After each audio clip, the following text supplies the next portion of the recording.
में आ गया है ना आप लोगों को कि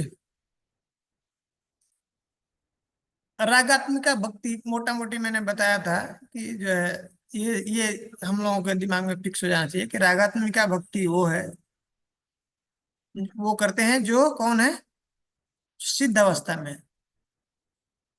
हाँ, सिद्ध अवस्था में रागात्मिका भक्ति की जाती है। जो भगवान के परिकर हैं, जो ऑलरेडी सिद्ध की जो है ना चरम अवस्था में पहुंच चुके हैं, वो रागात्मिक भक्ति करते हैं। एक्चुअली रागानुगा को समझने के लिए हम लोगों ने देखा था कि रागात्मिका जरूरी है, उसके रागात्मिका को समझने के लिए राग जरूरी है। हैं? तो ऑलरेडी हम लोग पिछला क्लास में इसके बारे में डिटेल्स में चर्चा किए थे, पूरा हम लोगों का समय उसमें निकल गया था, इस सिर्फ डिस्कशन में पढ़ नहीं पाए थे हम। तो राग, राग वो ये जो है भक्ति, रागानुगा भक्ति है। रागात्मिका को रागानुगा जो है साधन भक्ति, जो साधक हैं, जो साधना भक्ति के द्वारा ऐसा प्रैक्टिस कर रहे हैं, ये रागानुगा भक्ति होती है। और जो रागात्मिका है, जो सिद्धावस्था में जो भक्ति करते हैं, उसको रागात्मिका भक्ति करते हैं। जो और यह मुख्यतः जो है अप्लाई होता है, जो प्रकट होता है, देखने में आता है ये भक्ति ब्रज में। जो भगवान के परिकर हैं ब्रज के, उनके अंदर यह ज्यादा स्पष्टतः देखने को मिलता है। ठीक है, तो ये बस ये दो चीज अगर ये दिमाग में रहेगा तो बहुत अच्छा है, समझने वाली चीज है। रागात्मिका भक्ति भगवान के जो परिकर हैं, नित्य परिकर हैं, उनके द्वारा जो भक्ति होती है उसको रागात्मिका भक्ति कहते हैं। और रागात्मिका भक्ति जो ऐसे भक्त जो भक्ति करते हैं, जो भक्त कर रहे हैं, उनका जो उनके पद चिन्हों पे जो चलते हैं, उनका जो अनुसरण करते हैं, उनका जो फॉलो करते हैं, उसको क्या कहते हैं, रागानुगा भक्ति कहते हैं। ठीक है, और राग क्या है, दो दो साधन भक्ति में हमने देखा ना, दो उसका डिवीजन था, वैधि भक्ति और रागानुगा भक्ति। तो राग जो है, रागानुगा भक्ति क्या है, मुख्यतः जो है साधन भक्ति में वैधि भक्ति जो है वो विशेषतः हमने देखा वो क्या है, वो शास्त्रों के अनुसार, शास्त्रों के द्वारा जो है ना बंधन में, उसके जो नियम कानून है उसके अनुसार ही जो व्यक्ति उसके विधि का पालन करता है उसको वैधि कहते हैं। लेकिन राग में वो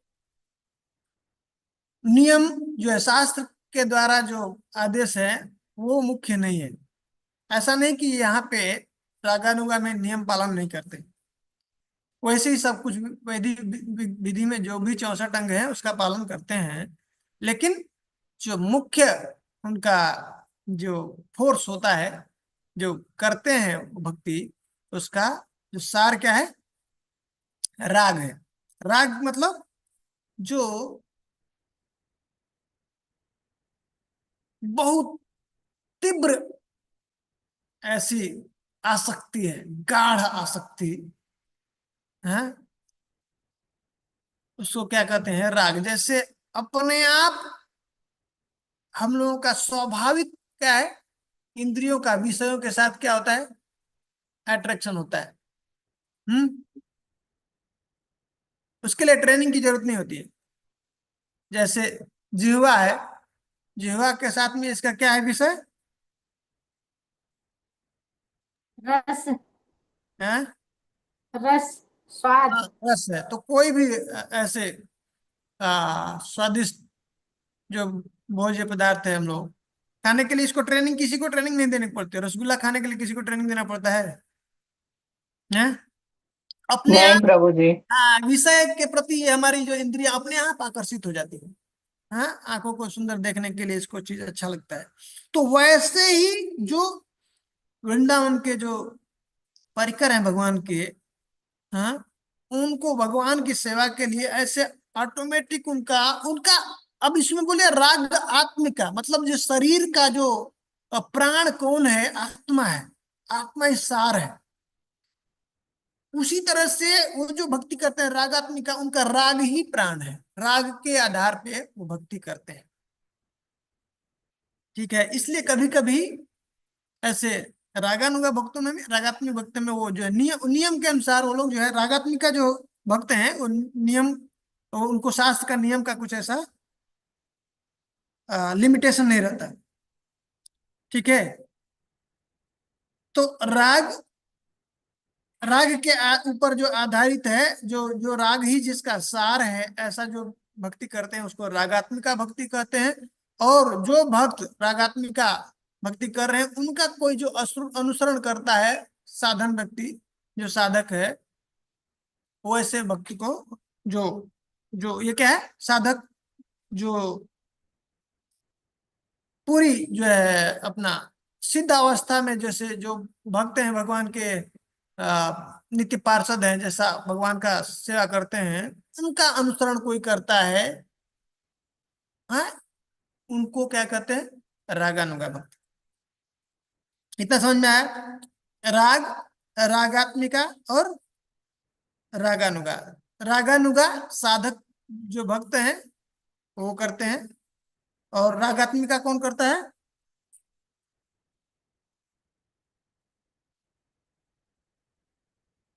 वृंदावन में नित्य परिकर है। परिकर हैं भगवान के, जो सिद्धावस्था में ऑलरेडी, उससे हम लोग जो करते हैं, देखिए दो दो डिवीजन है ना, हर एक सब वही।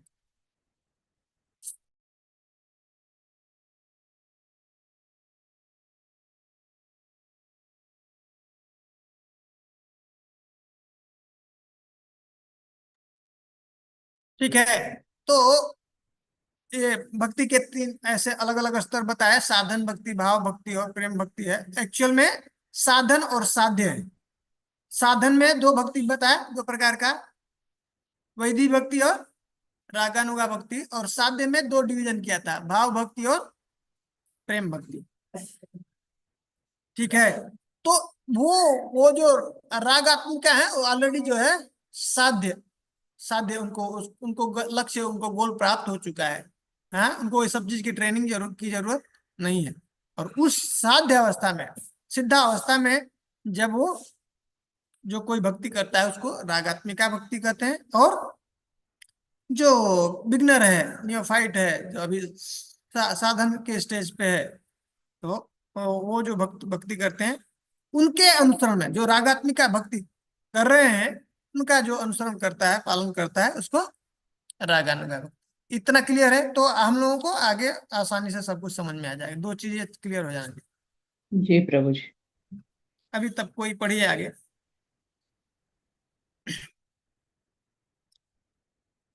अभी इतना समझ में आएगा, यही मुख्य चीज समझने के लिए, बाकी तो बहुत फिर आसान हो जाएगा सब। पढ़ते पढ़िए, कोई स्टार्ट कीजिए रागानुगा। दो पैराग्राफ पढ़ लिए थे ना प्रभु जी? हाँ, एक बार बस ऐसे रिपीट कर दीजिए। जी प्रभु।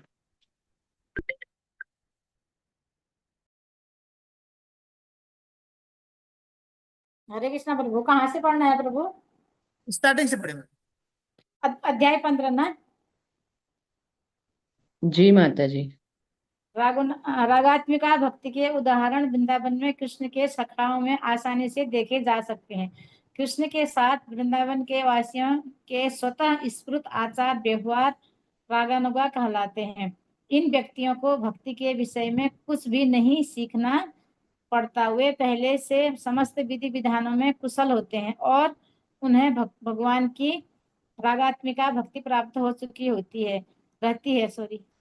उदाहरणार्थ कृष्ण के साथ खेलने वाले ग्वाल बालों को उनके साथ खेलना किसी तपस्या या योग के अभ्यास द्वारा नहीं सीखना होता। वे अपने पूर्व जन्मों में समस्त विधि विधानों की परीक्षाएं उत्तीर्ण कर चुके रहते हैं। फलतः उन्हें कृष्ण के प्रिय मित्रों के रूप में उनकी प्रत्यक्ष संगति प्राप्त होती है। उनकी यह स्वतः स्फुरित मनोवृत्ति रागात्मिका भक्ति कहलाती है। श्रील रूप तो इनको गोस्वामी ने सीखने की कोई जरूरत नहीं होती। ठीक है, मैं इसमें बता रहे हैं, ऑलरेडी जो है ना सिद्धावस्था को प्राप्त हो चुके हैं, उस तरह से वो भक्ति करते हैं। जैसे हम लोग चर्चा किया ना, विषयों को हम लोग इस समय बद्धावस्था में जो इंद्रियां हैं हमारी, उसको विषय के प्रति अलग से ट्रेनिंग नहीं देना पड़ता है, कैसे उसको आकर्षित किया जाए, स्वाभाविक रूप से अट्रैक्ट होते हैं, आकर्षित होते हैं। वैसे ही जो सिद्धावस्था में है भगवान के भक्त, वो उनको ट्रेनिंग की जरूरत नहीं होती है कैसे भगवान का सेवा करना है। ठीक है, मतलब आगे कंटिन्यू। श्रील रूप गोस्वामी ने रागात्मिका भक्ति की परिभाषा किसी वस्तु के चिंतन में तल्लीन रहते हुए प्रेम की तीव्र इच्छा से युक्त होकर उस वस्तु के लिए स्वतः स्फुरत आकर्षण के रूप में की है। स्वतः स्फुरत प्रेम की ऐसी भावना से संपन्न भक्ति रागानुगा भक्ति कहलाती है। हाँ। रागात्मिका भक्ति के दो प्रकार हो सकते हैं, एक तो इंद्रिय आकर्षण और दूसरा संबंध रूपा। इस सब लोग संबंध ठीक ठीक कर लीजिएगा अपना बुक में, पहला 15 चैप्टर में जहां जहां रागानुगा है उसको रागात्मिका कर लीजिए। रागात्मिका समझ में आ रहा है ना भाई? जी प्रभु। हाँ।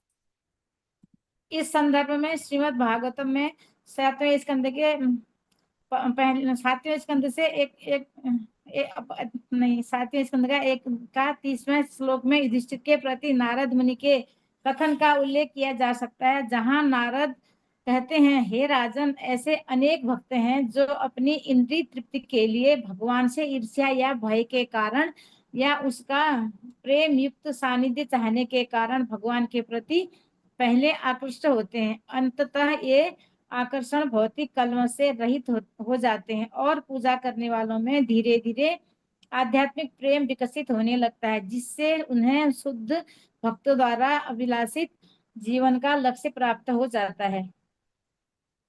इंद्रिय आकर्षण के कारण रागात्मिका प्रेम का उदाहरण गोपियों को माना जा सकता है। गोपियां तरुणियां हैं और कृष्ण तरुण बालक हैं। उस पर ऊपर से ऐसा लगता है कि कौन कि यौन काम के आधार पर गोपियां कृष्ण के प्रति आकृष्ट हैं। इसी प्रकार राजा कंस भय के कारण कृष्ण के प्रति आकृष्ट था। कंस कृष्ण से सदैव भयभीत रहता था, क्योंकि यह भविष्यवाणी हो चुकी थी कि उसका भांजा कृष्ण उसका वध करेगा। शिशुपाल भी सदैव कृष्ण से ईर्ष्या करता था। यदुकुल के सारे लोग कृष्ण के पारिवारिक संबंध के कारण उन्हें अपने कुल का सदस्य मानते थे। ये विविध प्रकार के भक्त विभिन्न प्रकार के से कृष्ण के प्रति स्वतः स्फुरत आकर्षण रखते थे, अतः उन्हें जीवन का एक सा वांछित फल प्राप्त होता है। कृष्ण के प्रति गोपियों का आकर्षण तथा यदुवंश के सदस्यों का स्नेह दोनों ही स्वतः स्फुरत या रागात्मिका माने जाते हैं, किंतु कृष्ण के प्रति कंस का भय से जीवित आकर्षण या शिशुपाल का द्वेष से उत्पन्न आकर्षण भक्ति नहीं माने जाते, क्योंकि उसके मनोभाव अनुकूल नहीं है। मन की अनुकूल दशा में ही भक्ति संपन्न की जानी चाहिए। इसलिए शील रूप गोस्वामी के अनुसार ऐसे आकर्षण भक्ति में परिगणित नहीं होते। वे यदुओं के स्नेह का भी विश्लेषण करते हैं। यदि यह स्नेह मैत्री के स्तर पर हो तो यह रागात्मिका है, किंतु यदि यह वैधानिक स्तर पर हो तो ऐसा नहीं है। जब स्नेह रागात्मिका भक्ति के पद पर को प्राप्त होता है, तभी यह शुद्ध भक्ति की श्रेणी में गिना जाता है।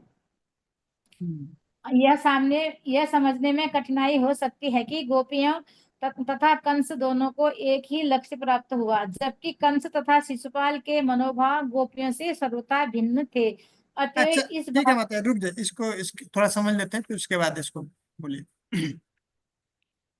अच्छा, यहाँ पे क्या बताना चाहते हैं? अब हम लोगों ने देखा रागात्मिका समझ गए, राग समझ गए, अब रागानुगा समझ गए। अब क्या बता रहे हैं कि अब हम्म जैसा बताया इन्होंने कि ये दो कैटेगरी कर दिया, दो विभाजन किया रागात्मिका को। क्या किया? एक बताया ये इंद्रिय आकर्षण, इसको बोलते हैं काम रूप। हाँ, रागात्मिका भक्ति को दो भाग में विभाजित किया। क्या क्या? एक काम रूप है, एक संबंध रूप। काम रूप यहाँ पे इसमें लिखा है इंद्रिय आकर्षण, नोट कर लीजिए। ठीक है। हैं? कृष्ण भी हाँ, इंद्रिय इंद्रिय डिफरेंस इंद्रिय ही है सारे में। एक ही हाँ। काम रूप एक एक नोट कर लीजिए। रागात्मिका, रागात्मिका को, रागात्मक भक्ति को दो भागों में डिवाइड किया। एक संबंध रूपा, एक काम रूपा। ठीक है।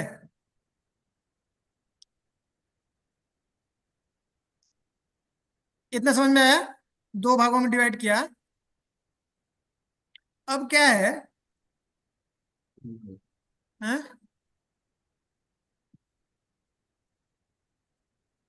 ये ऐसा नहीं है कि जो काम रूपा है उसके अंदर संबंध नहीं है। सब जितना भी रस है, जिस रस में हम लोग 5 रस देखा था, जो भाव है, उसमें भगवान का सेवा करते हैं, तो वो सब संबंध के अंदर ही आता है सब। ठीक ना? भगवान के साथ जो संबंध है, बस ये क्यों अलग अलग कैटेगराइज कर दिए हैं? एक प्रधानता के कारण ये विशेष है। माधुर्य जो है, सख्य है, दास्य है, वात्सल्य है, और शांत है, ये सब क्या है? इसमें सब में भगवान के साथ संबंध है। और लेकिन माधुर्य के अंदर भी संबंध है, और माधुर्य क्या है?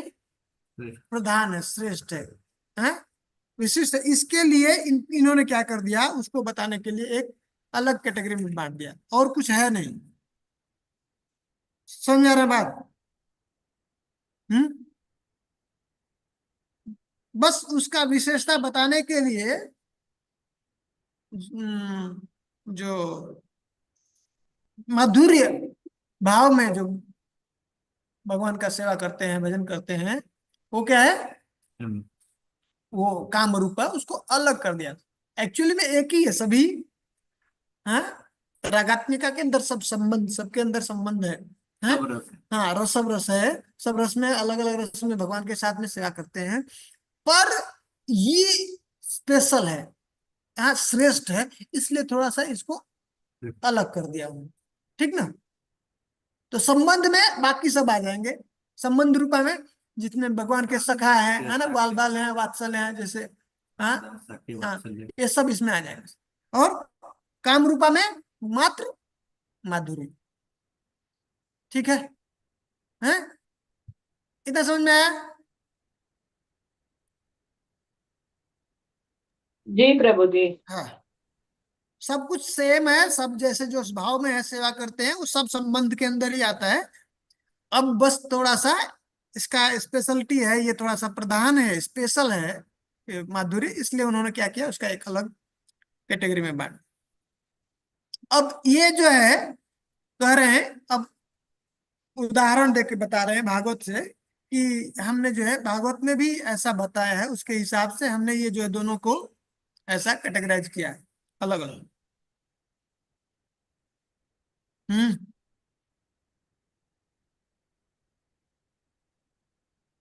इसमें कहते हैं, इष्टे स्वारसिकी राग परमाविष्टता भवेत तन्मयी या भवेत भक्ति स अत्र रागात्मिको ओदिता। करें कि अब जैसे तन्मयी, और करें इष्ट स्वराशि की, इष्ट में भगवान में जिसका स्वतः ही राग है, और कैसा है? परम आविष्ट। करें कि मतलब ये तृष्णा के ऊपर जो है ना, ये आधारित है। कितना, जैसे गर्मी में हमको क्या होती है, जब प्यास लगी है, तो उसका असर क्या होता है? जब ज्यादा तेज का प्यास लगा हो, तो अब चित्त में, आवेश में हमारा सिर्फ क्या होता है, वही छाया रहता है, किधर पानी मिलेगा। नहीं, हर जगह पानी ही चित्त में लगा रहता है, और कुछ नहीं दिखता है। वैसे कह रहे हैं कि ये कैसी है, जो राग है, इसके अंदर अब उसके पूरा जो इष्ट है, जो जो उनके इष्ट हैं, भगवान हैं, जो स्वरूप है, उनके रस के अनुसार स्वराशि की, अलग अलग जो है रसों में, जैसे जो भक्त हैं अब क्या करते हैं, उनकी सेवा करते हैं, उनके चित्त पे परम आविष्ट पूरा तरह से वही छाए हुए, कृष्ण ही छाए हुए हैं, और कुछ उनके चित्त में है ही नहीं। ठीक है, तो ऐसे और पूरी तरह से तन्मय, पूरी तरह से वो कृष्णमय ही हो चुके हैं, उनको और कुछ किसी चीज का भान नहीं है। ठीक है, ऐसे भक्ति को क्या कहेंगे, इसको कहते हैं स अत्र रागात्मिक उदिता, इसको कहते हैं रागात्मिक भक्ति। अब यहाँ पे दो भाग में बता दिया, सा काम रूपा संबंध रूपा चेति भवे द्विधा, ये दो प्रकार की होती है, काम रूपा और संबंध रूपा। रागात्मिका भक्ति दो भागों में बांट दिया है। अब कह रहे हैं कि कामाद देशाद भयाद स्नेहाद यथा भक्तेश्वरे मनः आवेश्य तद अघम हित्वा बहवस तद गतिम गता। करें कि सप्तम स्कंद के उससे उदाहरण दे रहे हैं कि देखो ऐसे ऐसे इनका मन पूरी तरह से आविष्ट था, किसका, जैसे काम के द्वारा जो है गोपियों का, गोपियों ने कैसा किया, काम के द्वारा भगवान का जो है उसमें पूरा चित्त उनका आविष्ट रहता था। और द्वेष के द्वारा, करके द्वेष के द्वारा जो ईर्ष्या भावना के साथ कौन करता था, शिशुपाल है, शिशुपाल कंस। हाँ, और भय के द्वारा कंस, कंस, हमेशा उसको डर लगा रहता कब कृष्ण आएगा, है ना, सब जगह पे उसको, जल में भी कृष्ण दिख देते हैं, रात को सोते वक्त खिड़कियां तो खुली तो नहीं है, इधर से कृष्ण कृष्ण कृष्ण, पूरा भय था लेकिन। भय भय के कारण।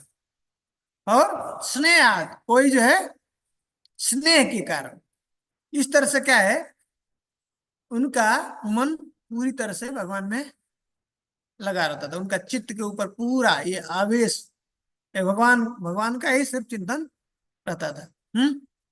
लेकिन कह रहे हैं कि गोप्य कामाद भयाद कंसो देशाद चैद्याद एवं नृपाः संबंधात वृष्णयः स्नेहाद यूयम भक्त्या वयम विभो अनुकूल्य विपर्यासाद भीति देश देशौ पराहतो। करे कि क्योंकि अब इसमें से जिसको बताया कि काम और भय, सॉरी, जो गोपियां को कह रहे हैं कि काम के द्वारा भगवान का भजन करती थी, उनके ऊपर पूरा कृष्ण का आवेश रहता था चित्त के ऊपर, लेकिन भय के द्वारा कंस और द्वेष के द्वारा चैदराज जो है शिशुपाल, चैद्याद नृपाः कर रहे। तो भय और द्वेष के कारण कह रहे हैं कि अनुकूल्य विपर्यास, उसके विपरीत है भीति और द्वेष, भय और द्वेष के कारण इसने वो चिंता करते थे कृष्ण का, कौन, शिशुपाल और कंस। तो कह रहे कि ये भक्ति नहीं है, क्योंकि हम लोगों ने स्टार्टिंग में पढ़ा था, अन्य अभिलाषिता शून्यम ज्ञान कर्मादि अनावृतम अनुकूल्येन कृष्णानुशीलनम, अनुकूल नहीं है तो वो भक्ति नहीं, तो ये कृष्ण के अनुकूल नहीं है, तो इसको क्या कर दिया, ये इसको भक्ति से हटा दिया। दो, जो भय के कारण ऐसा जो जिनके चित्त पे, उनका भी चित्त पे है कृष्ण नित्य छाया हुआ है और द्वेष कर, लेकिन उसको कह दिया बाहर कर दिया भक्ति से, प्रेम नहीं है उसमें। हाँ, उसके अंदर कृष्ण के अनुकूल वो, उनके अंदर वो जो है रिमेम्बरेंस याद कर रहे हैं, वो चित्त के ऊपर समाविष्ट है, छाया हुआ है, वो उसमें कृष्ण के अनुकूल नहीं है ना, Surrender ही नहीं है ना, हाँ, प्रतिकूल, तो इसलिए वो भक्ति। भक्ति नहीं। अब कह रहे हैं लेकिन ये गोपियां हैं जो काम के द्वारा, और वृष्णि है जो, कृष्ण मतलब यहाँ पे बताते हैं कि जो ग्वाल बाल है, जो ब्रिजवासी। ब्रजवासी हैं, उनको बारे में बता रहे हैं संबंध के द्वारा। यूयम, ये जो है नारद जी कह रहे हैं, किसको कह रहे हैं, युधिष्ठिर महाराज को, यूयम आप सब पांडव स्नेह के द्वारा हैं, और वयम कह रहे हैं भक्त्या वयम विभु, हे विभु राजन, उनको बता रहे हैं, विभु मतलब भगवान का नाम है, लेकिन उनको कृष्ण युधिष्ठिर महाराज को कह रहे हैं विभु, आप सब स्नेह के द्वारा, गोपियां काम के द्वारा हैं, और वृष्णि जो है, वृष्णि वंश वहां के जो है यदुवंश है, वो संबंध के संबंध के कारण, और यूयम आप सब स्नेह के द्वारा, और हम सब, नारद मुनि अपना बता रहे हैं क्या है, हमने भक्ति किया। भक्ति मतलब अब यहाँ पे कह रहे हैं, ये सब इसको डिफाइन कर रहे हैं दोनों को। इसमें से भय और द्वेष के द्वारा उसको तो हटा दिया, वो तो भक्ति के बाहर हो गए। लेकिन इसमें कह रहे हैं, इसमें भी समझा रहे हैं, प्रभुपाद बता रहे हैं क्या करें कि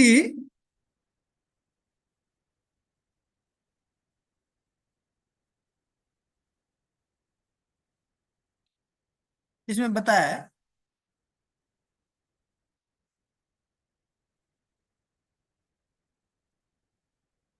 कि यदुओं के स्नेह का भी विश्लेषण कर रहे हैं। अब यदु के अंदर भी दो डिवीजन कर दिया। क्या कर दिया कि यदि यह स्नेह मैत्री के स्तर पे है तब तो रागात्मिका है, किंतु यदि यह वैधानिक स्तर पे है तो ऐसा नहीं है। समझ में आ रहा ना? अब जैसे ये भी भक्ति कर रहे हैं जो पांडव हैं, अर्जुन हैं, इनके अंदर भी स्नेह है, लेकिन इनको भान है, कभी कभी आभास होता है क्या कृष्ण के अंदर ऐश्वर्य का। अर्जुन को देखा ना, जब विराट रूप देखा तो बोला अरे बाप, मैंने बहुत बड़ी गलती कर दिया। मैं तो जानता था आप मेरे मित्र हो, सखा हो, मैं आपके साथ ऐसे ही उठता बैठता था, बात करता था, मस्ती करता था, कभी कभी कुछ बोल देता था बराबर है। तो ये क्या है, थोड़ा थोड़ा कभी ऐश्वर्य भाव प्रकट हो रहा है, तो इनको क्या कर दिया है, इनको उसके अंदर कैटेगरी के अंदर नहीं लेंगे, रागानुगम। नहीं रागात्मिका में नहीं आएंगे। ठीक है। और कभी कभी जैसे ये वासुदेव जी हैं और माता देवकी हैं, उनके अंदर भी कभी कैसा है, वात्सल्य है, लेकिन भगवान का है, ऐश्वर्य भाव उनके अंदर प्रकट होता है। तो ये भी रागात्मिका अंदर क्या है, दो बन रहे हैं। पूरी तरह से स्नेह मतलब संबंध, संबंध जो गोप्य है, अब ये पूरा हटा दिया और करें हम सब जो है, नारद मुनि क्या करें अपना कि कौन से है, वैधि भक्ति, अपने बारे में बता रहे कि हम सब भक्ति जो है, हमने भगवान को जो प्रेम प्राप्त किया कैसे, वैधि भक्ति के द्वारा। तो दो को डिवाइड किया यहाँ पे, काम के द्वारा गोपियां और संबंध के द्वारा जो और सब जो ग्वाल बाल और जो जो ब्रज के जो भक्त हैं, जो ऐसा सेवा करते हैं, उनको डिवीजन किया, दो, काम और संबंध। ठीक है। तो अब बात ये उठता है कि ये प्रभु अभी डेफिनेशन रागात्मिका में बता रहे हैं ना? रागात्मिका, रागात्मिका चल रही है ना, सब शुद्ध भक्तों का जो जो जो साध तो जो अर्जुन और ये तो शुद्ध भक्ति। शुद्ध भक्त हैं, पर इसने बताया कि ये जो रागात्मिका है स्पेशल है, मोस्टली ये जो दिखने को कहाँ पे मिलता है, ब्रज में। मैं पढ़ देता हूँ प्रभु एक बार। हमने हरे कृष्णा प्रभु, दूसरा क्या बताया प्रभु, काम के द्वारा गोपियां, दूसरा हाँ, में सुनाने में नहीं। दूसरा संबंध, जितना भी जो वृष्णिवंश है, जो ब्रज के जो परिकर हैं भगवान के, ग्वाल बाल, नंद यशोदा, जो भी वात्सल्य में है, माधुर्य में है, माधुर्य को छोड़ करके और सब जो रस में है, वात्सल्य है, वहां पे सख्य है और दस है, ये सब जो भाव में है, सेवा कर रहे हैं भगवान को, वो संबंध के अंदर आएगा, संबंध रूप। यहाँ पे बोला ना, पहला परिभाषा जब दिए हैं रागात्मिका, ये परिभाषा बता रहे हैं रूप गोस्वामी, तो कह रहे विराजंतिम अभिव्यक्ताम ब्रजवासी जन आदिशु। ये जो है पूरी तरह से किसके अंदर प्रकट होता है, देखने को मिलता है, ये करे रागात्मिकाम अनुसृता या सा रागानुगोच्यते। करे कि ये पूरी तरह से जो ये भक्ति देखने को मिलती है, प्रकट जो दिखती है, वो किसके अंदर, ब्रजवासी जन आदिशु, जो ब्रजवासी हैं विशेषतर से, भगवान के जो ब्रज के जो परिकर हैं, या आदिशु, सिर्फ मनुष्य में नहीं, वहां के और भी हैं जो पेड़ पौधे हैं, गाय बैल हैं, वहां के जो भी हैं, उनके अंदर ग्वाल बाल है, उस सबके अंदर ये विशेषता स्पष्टता किसके अंदर प्रकट होता है, रागात्मिका भक्ति मोस्टली ब्रजवास, ब्रज में, ब्रज के जो भगवान के नित्य परिकर हैं उनके अंदर। कहीं कहीं कभी कभी अलग जगह पे देखने को मिल सकता है जहाँ पे ऐश्वर्य भाव भगवान का बहुत कम है, कम बिल्कुल नहीं दिखता है, तो रागात्मिका में ऐश्वर्य भाव बिल्कुल नहीं। नहीं है। ठीक है, तो ये जो मतलब ऐसे जनरली कहाँ पे देखने को मिलेगा, ब्रज में। हाँ, और जगह पे थोड़ा थोड़ा कहीं ना कहीं अंश मिल जाता है। तो इसलिए ये याद रखना कि मोस्टली ये जो रागात्मिका है वो किसके लिए है, ब्रज के परिकर। कहीं कहीं पे कभी कभी कहीं और जगह पे ये दिख सकता है, और पूरी पूरी तरह से जो प्रकट रूप में जो देखने को मिलता है कहाँ पे, ब्रजवासी के अंदर। ठीक है हरे कृष्ण ना। प्रभु जी। हाँ, प्रभु जी, ये वैदी भक्ति में किस तरह से आता है, थोड़ा समझाइए प्रभु जी, ना मैं ना, ये शादी वैदिक भक्ति के अंदर नहीं आता है। नहीं है ना प्रभु जी, तो आप ना आप अभी इसलिए, बताइए। हाँ ना, रागानुगा भक्ति वैदिक भक्ति के अंदर आता है। हमने वैदिक भक्ति के दो देखा ना, साधन भक्ति के अंदर दो डिवीजन देखा, वैदी और रागानुगा। तो रागानुगा को समझने के लिए रागात्मिका हमको समझना पड़ेगा। रागात्मिका है साध्य के स्तर पे जो सिद्धि सिद्धि अवस्था में प्राप्त कर चुके हैं, उनके लिए जो वो जो भक्ति करते हैं उसको रागात्मिका कहते हैं, और वैसे भक्तों का जो अनुसरण करता है उसको रागानुगा कहते हैं। ठीक है, यहाँ पे बोल रहे हैं रागात्मिकाम अनुसृता, जो रागात्मिका भक्ति का जो भक्त हैं उनका जो अनुसरण करता है, या सा रागानुगोच्यते, उसको रागानुगा कहते हैं। ठीक है, तो रागानुगा साधक जो साधक है उनके लिए ये साधन भक्ति के अंदर आता एक है। बार रागात्मिका का डेफिनेशन वापस बोलेंगे तो वो भी जो बोले इसमें लिखा है, पर अंडरस्टैंडिंग के आपने लिए अच्छा बोला।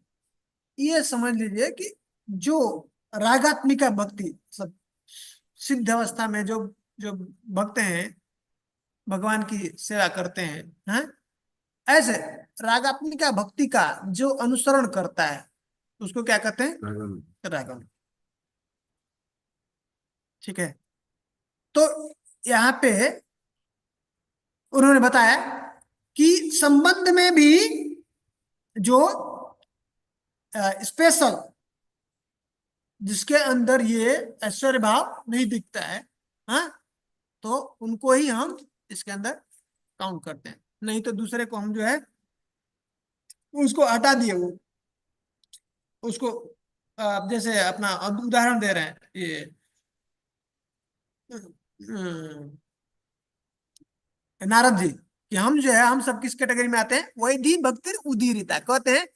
किंवा प्रेमाभिधायित्वान् नो उपयोग अत्र साधने भक्त्या वयम इति व्यक्तम वैधि भक्तिर उदीरिता। और सब जो भी बताया ये अपना जी ने कह रहे हैं कि ये वैधि भक्ति के अंदर आएगा।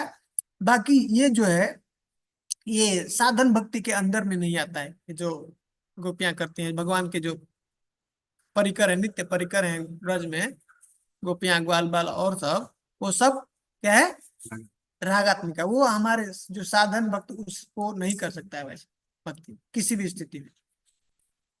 ठीक है, हम सब उनका अनुसरण कर सकते हैं, हम सब रागानुगा थे। रागानुगा। ठीक है, अब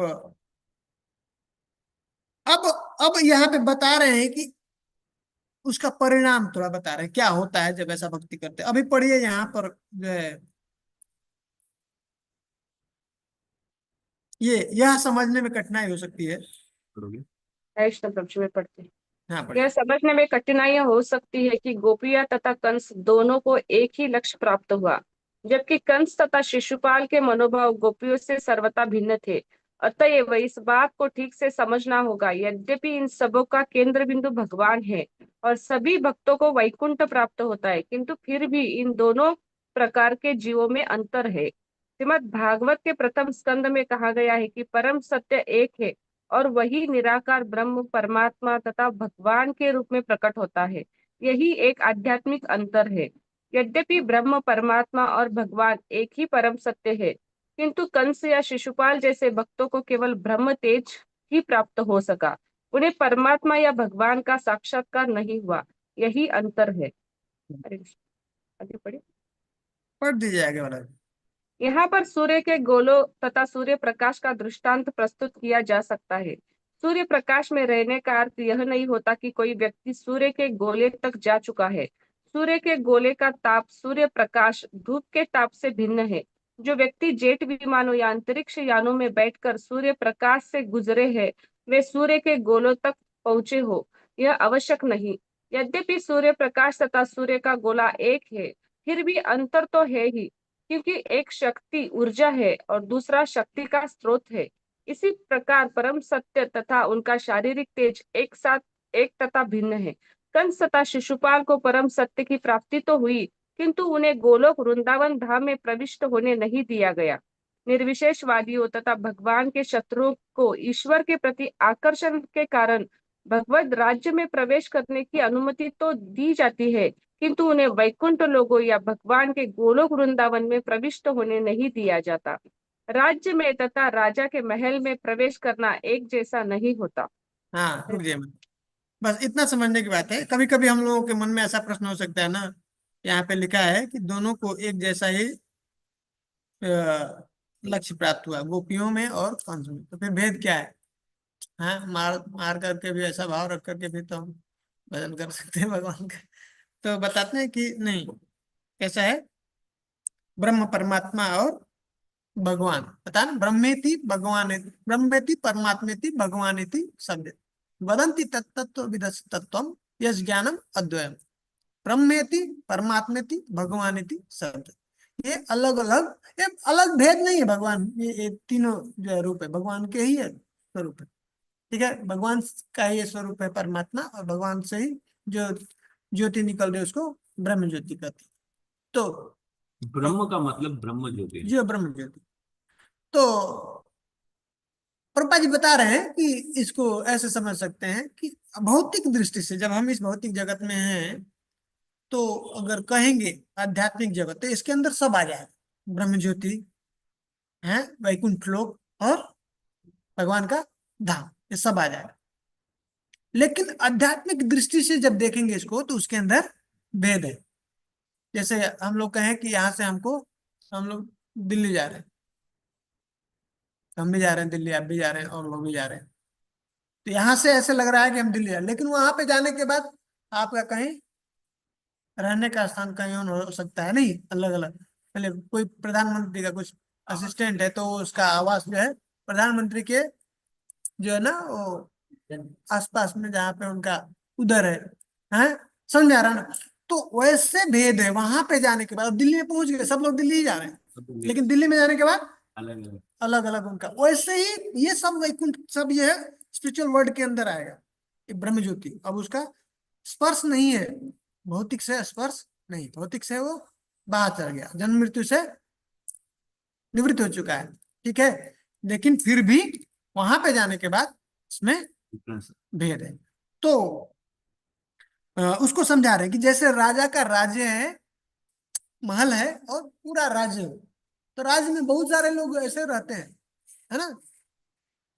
लेकिन राजमहल में उनके पास कौन रहता है, वो डिफरेंस है दोनों में, वो बता रहे हैं। तो ये जो भक्त हैं उनको भगवान का हाँ सानिध्य प्राप्त होता है, क्लोजनेस, और इनको वो प्राप्त नहीं होता है।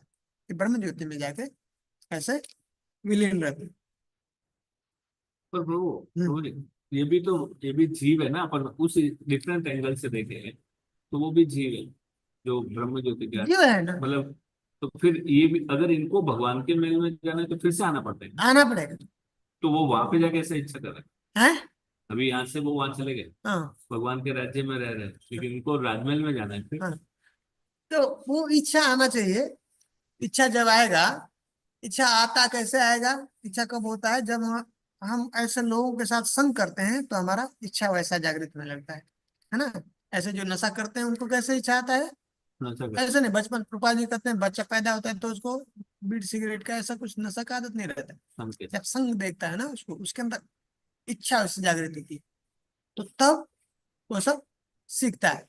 तो वैसे ही कह रहे हैं कि एक तो है कि वो करोड़ों करोड़ सृष्टि तक उधर ही रहेगा, सृष्टि ऐसा आएगी जाएगी आएगी जाएगी, क्योंकि उसको जो सुख, ये पहला दिमाग में फिक्स होना चाहिए, ये दुख से निवृत्ति हुआ है।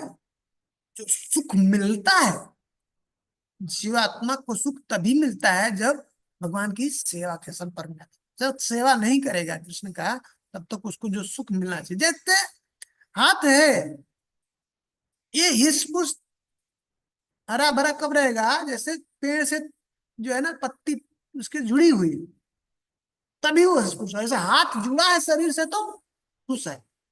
समझ में आ रहा है ना? वैसे ही वो जब तक भगवान के चरण का आश्रय नहीं लेते, सेवा नहीं करेंगे, तो उनको सुख जो सा सुख जो चाहिए हमारा, वो नहीं प्राप्त हो। तो इसलिए उनको क्या करना पड़ेगा, एक न एक दिन तो आना ही पड़ेगा। तो एक तो ये साधन है। और कभी कभी ऐसे शुद्ध भक्त है, ले जाओ। घूमते जाते हैं वहां पे, घूमा उनका फिरा। हाँ संपर्क हो गया, तो वहां से भी फिर आगे जा सकते हैं। ठीक है। हरे कृष्ण प्रभु जी। हरे कृष्ण भाई। प्रभु जी यहाँ एक मेरे को डाउट है प्रभु जी, जैसे हमने सुना था कि जो कंस और शिशुपाल हैं ये वैकुंठ लोक में जय विजय थे, हाँ हाँ तो अब जैसे इनका द्वेष भाव के, ये जो लीला में ये द्वेष भाव और भगवान के प्रति मतलब गुस्सा और उनको मारना, तो ये आगे चल के फिर ब्रह्म ज्योति में ही गए या वापस वैकुंठ? ना ना, ये सिद्धांत के लिए बता रहे हैं, ओके। सिद्धांत के लिए कि ये ऐसा अगर कोई करता है तो उसको भगवान का धाम नहीं मिलेगा। वो कहाँ तक जा सकता है? ब्रह्मज्योति। अभी अगले इसमें बताएंगे, प्रभुपाद जी बताएंगे इसके बारे में, निर्विशेषवादी और सगुणवादी में क्या क्या मतलब वो है, डिफरेंस है। तो ये सिद्धांत कर रहे हैं कि ऐसा करने से ये कहाँ पे गए, ये ब्रह्मज्योति में गए। लेकिन उनका जो स्वरूप है भगवान के, वो नित्य परिकर है, तो चूंकि उनको श्राप लगा हुआ है, हाँ ये लीला है, भगवान का लीला करने के लिए ऐसा आए हैं दुश्मन के भाव में, बोला ना तीन तीन जन्म रहना, उसके बाद फिर वहां से वो अपने स्वरूप को प्राप्त। पर ये हम लोगों के लिए ये लागू नहीं, मतलब हम लोगों को हम तो लोग ये सिखाने के लिए कि हाँ तुम उधर सिद्धांत, ही जाएगा भाई। एक्चुअली ये सिद्धांत ऐसा करोगे, हाँ, ये है ना, तो वहां पे प्रॉपर नियम तो यही है कि अगर हम ऐसा करेंगे तो हम ब्रह्म ज्योति तक ही जाएंगे। जाएंगे, वहां से आगे नहीं जा सकते। ठीक है। अभी ओके प्रभु जी, हाँ, हरे कृष्ण। आगे पढ़िए। तो ये इतना समझ में आया ना, ये बेसिकली बता रहे हैं कि अंतर नहीं है भगवान में, जैसे सूर्य और सूर्य के प्रकाश में है, अंतर नहीं है और भेद भी है। वही हम लोगों का सिद्धांत है, क्या है? चिंतित अचिंत, भेद और अभेद, भेद भी है और अवैध भी। और वो कैसा है? अचिंत है, और समझ नहीं सकते है ना? इसलिए तो ट्राई मत कीजिए। ठीक है। तो लेकिन ये हमको पता होना चाहिए कि भगवान स्रोत है इस, हाँ शक्तिमान है, और ये शक्ति है ना, उस तरह। ठीक प्रभु है। जी एक हाँ एक डाउट है प्रभु जी। जब भी एक वैदिक भक्ति का ये गोल ये है कि हम रागानुगा तक पहुंचेंगे, बट जब तक नहीं पहुंच रहे तब तक क्या रहेगा स्टेट? आगे पढ़ेंगे। वो भी क्या कभी ये ब्रह्म ज्योति में पहुंच जाएंगे क्या ना कभी? ना ना ना, ऐसा नहीं। नहीं। अब बोल रहे हैं ना, अपना नारद जी अपना उदाहरण दे रहे हैं ना, हमने वैदिक भक्ति से, वैदिक भक्ति से श्रेष्ठ है रागानुगा भक्ति, रागानुगा से श्रेष्ठ है भाव भक्ति, उसके बाद प्रेम भक्ति। ठीक है। तो ये सब भक्ति है, और इस भक्ति के द्वारा हम भगवान का प्रेम प्राप्त कर सकते हैं, ऐसा कोई जरूरी नहीं है। ये सब अलग अलग साधन है, उसको हमको अपना जो साध्य है, जो लक्ष्य है, वहां तक प्राप्त करने के लिए। ठीक है। जो अनुकूल नहीं, अनुकूल भाव से नहीं भगवान का सेवा करते हैं, चिंतन करते हैं, उनके लिए वो अभी बताएंगे, जो निर्विशेषवाद, जो भगवान को का स्वरूप मानने के लिए रेडी नहीं है, और कुछ जो दुष्ट हैं, जो असुर हैं, उनको दोनों को भगवान का धाम प्राप्त नहीं होता, उनको ब्रह्म ज्योति में जाकर के स्थित हो जाते। ठीक है। समझ जी में आया? प्रभु बताइए। जी जी जी जी। अरे कोई आगे पढ़िए, रूप गोस्वामी। हरे कृष्णा प्रभु जी। हाँ शिला रूप गोस्वामी निर्विशेषवादियों तथा सगुणवादियों की पृथक पृथक उपलब्धियों को बतलाना चाहते हैं। सामान्यतः जो लोग निर्विशेषवादी हैं और भगवान के प्रति शत्रु भाव रखते हैं, यदि वे आध्यात्मिक सिद्धि प्राप्त कर लेते हैं तो उन्हें केवल निराकार ब्रह्म तक ही पहुंचने दिया जाता है। निर्विशेषवादी विचारक एक प्रकार से भगवान के शत्रुवत है, क्योंकि भगवान के कट्टर शत्रुओं तथा निर्विशेषवादियों दोनों को ब्रह्म ज्योति में ही प्रविष्ट होने दिया जाता है। इसलिए यह समझा जाता है कि दोनों एक ही श्रेणी में आते हैं, और वास्तव में निर्विशेषवादी ईश्वर के शत्रु होते हैं, क्योंकि वे ईश्वर के अद्वितीय ऐश्वर्य को फूटी आंखों भी देख नहीं सकते। वे अपने को भगवान के ही समक्ष रखने का प्रयास करते हैं। यह समकक्ष। उनकी जी समकक्ष, समकक्ष मतलब भगवान के अपने अपने को और भगवान को एक साथ, एक एक एक जो है कैटेगरी। ठीक है प्रभु। यह उनके द्वेष भाव के कारण है। श्री चैतन्य महाप्रभु ने इन निर्विशेषवादियों को ईश्वर का अपराधी घोषित किया है, किंतु भगवान इतने दयालु है कि वे अपने इन शत्रुओं को भी आध्यात्मिक जगत में आने और निर्विशेष ब्रह्म ज्योति में रहने की अनुमति प्रदान करते हैं। थैंक यू माता जी। तो बता दिए यहाँ पे, बता रहे हैं कि दोनों को सेम कैटेगरी में मानते हैं। जो जो भगवान ये असुर हैं, असुर फिजिकली भगवान को ऐसे मारना चाहते हैं, काटना चाहते हैं, हैं? उनको पसंद नहीं है, वो मालिक बनना चाहते हैं, वो भगवान बनना चाहते हैं। और ये जो निर्विशेष, ये निराकार भगवान का आकार को ऐसे ही जो है उनका उनका आकार को भगवान के रूप को नहीं मानते, उनको मिटाना चाहते। तो दोनों को करें सेम ही कैटेगरी। वो भगवान को मानते हैं लेकिन साकार ये फिजिकली रूप से ऐसे ऐसे मारते हैं, ये ऐसे हटा ही दिया ना। मेरा पिता पिता क्या है? पिता ही नहीं है कोई, वही पिता कोई तो हो है, हैं? कोई तो है। हाँ, पिता कोई है ही नहीं, वही पिता हो गया, वही वही बात है। निर्विशेष वाले हाँ। निराकार तो भगवान को तो मानते हैं ना। हाँ, पर वो आकार नहीं है ना उसका, समझ रहे? तो एक तरह से क्या है, वो शत्रु है, कह रहे यहाँ पे बता रहे हैं प्रभुपाद जी कि दोनों ही क्या हुए, ईश्वर के शत्रु ही है। और इसलिए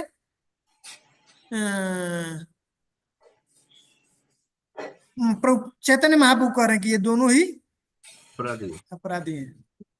तो इसलिए इनको भगवान के धाम में प्रवेश नहीं मिलता। कहाँ पे मिलता है? सिर्फ ब्रह्म ज्योति में।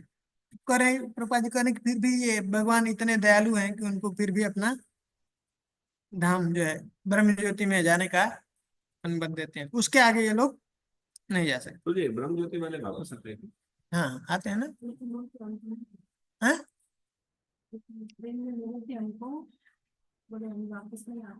कौन? ब्रह्म ज्योति उनको पता ही नहीं है, क्योंकि ब्रह्म ज्योति के ऊपर सुख है ना। हम लोग पहले पहले भी पढ़ा था ना, भौतिक सुख, हाँ, भौतिक जगत का सुख, वैषयिक सुख और ब्रह्म सुख और एक ईश्वर सुख। ईश्वर सुख मतलब जो भगवान की जो सेवा का सुख जो होता है, वही सुख, वही। इसलिए तो भक्ति सबसे श्रेष्ठ हो गई, नहीं उसके सामने सब तुच्छ है। समझ आ रहा है ना? तो वो सुख नहीं मिलेगा जी। और वो उस सुख में, वो सुख जो है क्या है, बढ़ता जाता है, निरंतर बढ़ता जाता है। वही जीव का हाँ, main महाप्रभु कह रहे हैं ना, आनंद बुद्धि वर्धन। वर्धनम, नित्य बढ़ने वाला है। जीव का वही इच्छा है, स्वभाव। वो क्या है? वो नित्य, वो जो है ना, वो आनंद का प्राप्ति कैसा होना चाहिए? वो बढ़ना चाहिए, नहीं तो बोर हो जाएगा। इस संसार में जैसे हम बोर हो जाते हैं वैसा है। तो उनको ये ज्ञान नहीं है, जब तक शुद्ध भक्त के संपर्क में नहीं आएंगे ऐसे प्रभुपाद जी के जैसे, तब तक उनको ये समझ नहीं आ सकता। उनको बताने की जरूरत भी नहीं। तो गुरु जी जो सुखदेव गोस्वामी जी वो पहले के निर्विशेष ब्रह्मवादी। ब्रह्मवादी। ठीक है, तो अब पढ़िए नेक्स्ट है। इतना समझ में आ गया ना? कभी कभी कोई निर्विशेषवादी अपने को, हाँ, ऐसे पढ़िए। ये देखिए यहाँ पे बता रहे हैं, प्रभुपाद जी बता रहे हैं कैसे ऊपर उठाया जा सकता है। पढ़िए आगे। कभी कभी कोई निर्विशेष भगवान के सभी शेष भाव तक ऊपर उठा सकता है। इसकी पुष्टि भगवत गीता में हुई है। जो वास्तव में ज्ञानी है वह अनेक जन्म मरणों के बाद मेरी शरण में आता है।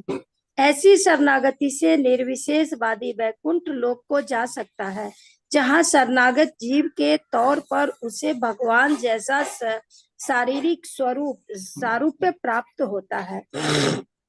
ठीक है, ब्रह्मांड जी, ब्रह्मांड पुराण में कहा गया है, जिन लोगों की भौतिक कलमश से मुक्ति हो चुकी है, जो असुर है और जिनका वध भगवान द्वारा हुआ है, वे ब्रह्म भाव में तल्लीन होकर ब्रह्म ज्योति में आकाश में वास करते हैं। यह आध्यात्मिक आकाश भौतिक आकाश से बहुत आगे है। इसकी पुष्टि भगवत गीता द्वारा भी होती है, जिसमें कहा गया है कि इस भौतिक आकाश में परे अन्य नित्य आकाश है।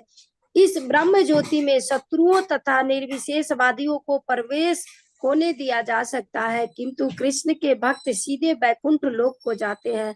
चूंकि शुद्ध भक्तों में भगवान के प्रति रागात्मिका प्रेम विकसित रहता है, अतएव उन्हें भगवान के सानिध्य में आध्यात्मिक आनंद का भोग करने के लिए वैकुंठ में प्रवेश करने दिया जाता है। ठीक है, तो यहाँ पे बता दिए, प्रभुपाद जी कह रहे हैं ना कि कभी कभी जो है ये जो निर्विशेषवादी हैं उनको ऐसा अवसर प्राप्त होता है, वो बढ़ सकते हैं क्रमशः भगवान के सविशेष भाव तक भी ऊपर उठ सकते हैं। वहां तक जब तक नहीं उठेगा तब तक उसको भगवत धाम में जो वैकुंठ या गोलोक में प्रवेश नहीं मिल सकता है। तो मतलब वो भी ऐसा देखे तो हर जीव का टॉप टारगेट गोलोक जाना ही है, अंततः वही आना है, ब्रह्म ज्योति भी जाके अंततः अपने स्वरूप में स्थित होना पड़ेगा, वही है। ये समझ लेकिन बहुत मुश्किल आता है, क्योंकि इसलिए प्रभुपाद जी ने भगवत गीता में बता रहे क्या है, बहुनाम जन्मनामन्ते ज्ञानवान माम प्रपद्यते वासुदेव सर्वमिति समात्मा दुर्लभ। तो करे कैसा ज्ञानी जो है, वास्तव में जो ज्ञानी है, ऐसे बहुत सारे अनेक जन्म मरण के बाद उसको ये ज्ञान होगा, जब समझ में आएगा है, तो तब फिर से वो पूरी तरह से शरण हो जाता है। भगवान की शरण लेने के बाद तब वो फिर से वैकुंठ को जा सकता है। जब तक वो भगवान के ये जो स्वरूप है उनका, भगवान का ऐसा सुंदर विग्रह है, स्वरूप है, ऐसा नहीं मानता है, उसको एंट्री उधर नहीं। ठीक है, अभी कोई पढ़िए आगे श्रीमद् भागवतम में। हाँ पढ़िए। श्रीमद् भागवत में 10.87 10:87-23 साक्षात वेद भगवान को इस प्रकार संबोधित करते हैं। हे प्रभु, योगीजन आपके अंतर्यामी स्वरूप का ध्यान करते हैं, अतः वे निर्विशेष ब्रह्म ज्योति में तल्लीन होने की आध्यात्मिक सिद्धि प्राप्त करते हैं। जो लोग आपको शत्रु मानते हैं, वे बिना ध्यान किए ही वही सिद्धि पाते हैं। आपके सर्प जैसे हाथों का आलिंगन करने वाली तथा काम वासना से पूरित गोपियों ने भी वही सिद्धि प्राप्त की। जहाँ तक हमारा प्रश्न है, हम वैदिक ज्ञान के विभिन्न अंगों के अधिपति देवता स्वरूप गोपियों का ही अनुसरण करते हैं। इस प्रकार हम उसी सिद्धि को प्राप्त करने की आशा करते हैं। उसी सिद्धि के संदर्भ में हमें सूर्य तथा सूर्य प्रकाश के दृष्टांत को ध्यान में रखना होगा। जो निर्विशेषवादी हैं, वे सूर्य प्रकाशवत ब्रह्म ज्योति में तल्लीन होते हैं, किंतु जो भगवत प्रेम में मग्न रहते हैं, वे भगवत धाम गोलोक वृंदावन में प्रवेश करते हैं। यहाँ पे एक उदाहरण दे रहे हैं। भागवतम में जो वेद हैं, उपनिषद हैं, वो श्रुतियां हैं, भगवान को ऐसे प्रार्थना करते हैं, संबोधित करती हैं, बताती हैं क्या, ये प्रभु, ये सब जितने भी निर्विशेष वादी हैं, ऐसे जो आपके रूप को नहीं स्वीकार करते हैं, नहीं मानते हैं, वो भी आपको आपका ध्यान करते हैं, और वो कहाँ पे जाते हैं ब्रह्म ज्योति को जाते हैं। लेकिन हम लोग ऐसा नहीं, हमारा भाव ऐसा नहीं है। हम कैसा, हम आपका जो है किस भाव में आपको हम सेवा करना चाहते हैं, जैसे गोपियों ने आपको काम वासना से पूरी गोपियों ने भी वही सिद्धि प्राप्त की। तो कह रहे कि हम जो है, जैसे गोपियों ने, जब गोपियों को सिद्धि प्राप्त हुई है, वैसे ही हम उसी भाव में हम वही यहाँ पे किसको इंडिकेट कर रहा है? जैसे आपके जैसे सर्प जैसे हाथों का आलिंगन करने वाली तथा काम वासना से पूरी गोपियों ने भी वही, ये कौन सी वही? वही जो ये ब्रह्म ज्योति वाला है या ना माधुर्य प्रेम, वो वही भाव इनको, ये भी उसके लिए ही ये भी ऐसा प्रार्थना कि हमको भी वही प्राप्त हो। तो आगे बताएंगे, नहीं तो मैं यहाँ पे बता देता हूँ कि जब भगवान के साथ में जो लीला हुआ, रासलीला हुआ, तो उसमें अलग अलग गोपियां हैं। अब एक, चलिए यहीं पे समझ लेते हैं।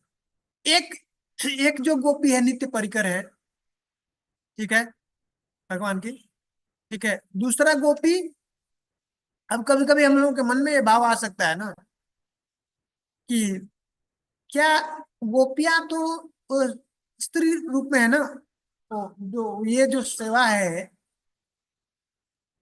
स्त्री रूप में ही कर सकते हैं वहां पे। पर इस भौतिक जगत में कोई मनुष्य है, हाँ, हाँ, पुरुष के रूप में है, तो वो क्या, वो माधुर्य भाव में कर सकता है, भक्ति कर सकता है क्या? करें कि हाँ कर सकता है।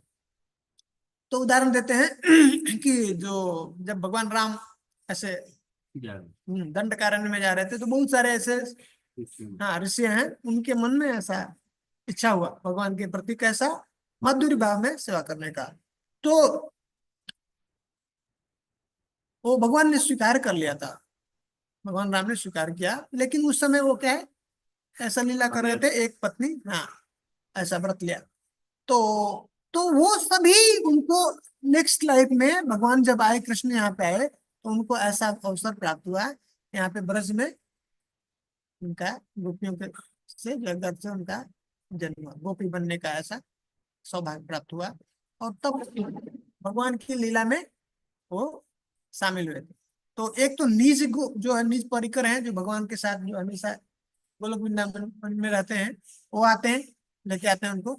और दूसरा, ये जो साधक हैं, ऐसा भजन करके उस स्थिति को पहुंच चुके हैं, उनको एक अवसर मिलता है। जैसे ये उसमें कुछ ये भी है, श्रुतियां हैं, ये वेद है, शास्त्र है ना, ये सब कुछ जो हम लोग पढ़ रहे हैं ना, इनका एक क्या है, स्वरूप है, मूर्तिमान स्वरूप है, ठीक है। अभी हम लोगों का बुद्धि इतना भौतिक हो चुका है ना कि सब में हम लोग मैटर देखते हैं, पर भगवान के धाम में सब कुछ जो है चिन्मय है, सबका स्वरूप है, ठीक है। तो वो भी वहां पे लीला में भगवान के साथ में भाग लेते हैं। अब प्रश्न क्या उठ सकता है मन में, तो यहाँ पे काम क्यों बार बार कर रहे हैं काम रूपा है, ठीक है। तो अभी इसको समझाएंगे ये क्या है। हम लोग इस संसार में देखते हैं ना काम वासना है, तो ये गोपियों का भी क्या है, प्रेम काम वासना के स्तर पे है क्या? तो अभी उसको समझाएंगे, ये बहुत महत्वपूर्ण ये है। डिफरेंशिएट करेगा काम वासना हाँ, गोपियों के प्रेम की हाँ, काम। हाँ, हमारा जो काम वासना है और गोपियों का काम क्या है, अब ये बहुत महत्वपूर्ण है। और इससे हम लोगों को वो लिखने के लिए कुछ आ सकता है, वो भी उन्हें है प्रश्न। तो इसको, और ऐसे भी हमारे जीवन में भी बहुत सारे लोग हमारे लिए भी और दूसरे के लिए भी बहुत महत्वपूर्ण है, हम उसको बता सकते हैं, या हमको भी समझने के लिए, हमको भी समझना की ये नॉर्मल क्वेश्चन मिल जाता है भगवान हाँ, पर, मतलब भगवान के इतने गोपियाँ ये थे, जानना जरूर। भगवान को ही बोल देते हैं। तो अब पढ़िए कोई। गो, गोपियों की काम वासना किसी प्रकार की भौतिक काम वासना की सूचित नहीं है। श्रील रूप गोस्वामी बतलाते हैं कि यह काम वासना भक्त की कृष्ण से संगति की विशेष प्रवृत्ति की सूचक है। प्रत्येक भक्त में सिद्धावस्था प्राप्त होने पर कृष्ण के प्रति रागात्मक आकर्षण उत्पन्न होता है। कभी कभी यह आकर्षण भक्त की काम वासना कहलाता है। यह वासना भक्त द्वारा विशेष स्थिति में भगवान की सेवा करने की अत्यधिक आकांक्षा होती है। ऐसी आकांक्षा भगवान से भोग करने की आकांक्षा लग सकती है, किंतु यह वस्तुतः उस स्थिति में भगवान की सेवा करने का ही प्रयास होता है। उदाहरणार्थ, कोई भक्त भगवान से ग्वाल सखा के रूप में सानिध्य प्राप्त करने के लिए आकांक्षित हो सकता है। तब वह चारागाह में गायों की देखरेख में सहायक बनकर भगवान की सेवा करना चाहेगा। इससे ऐसा लगेगा कि वह भगवान के सानिध्य को भोगने का इच्छुक है, किंतु वस्तुतः यह रागानुगा प्रेम है, जिससे वह दिव्य गायों की देखरेख में उनकी सेवा करना चाहता है। तो ठीक कर लीजिएगा, रागात्मिका प्रेम। हाँ,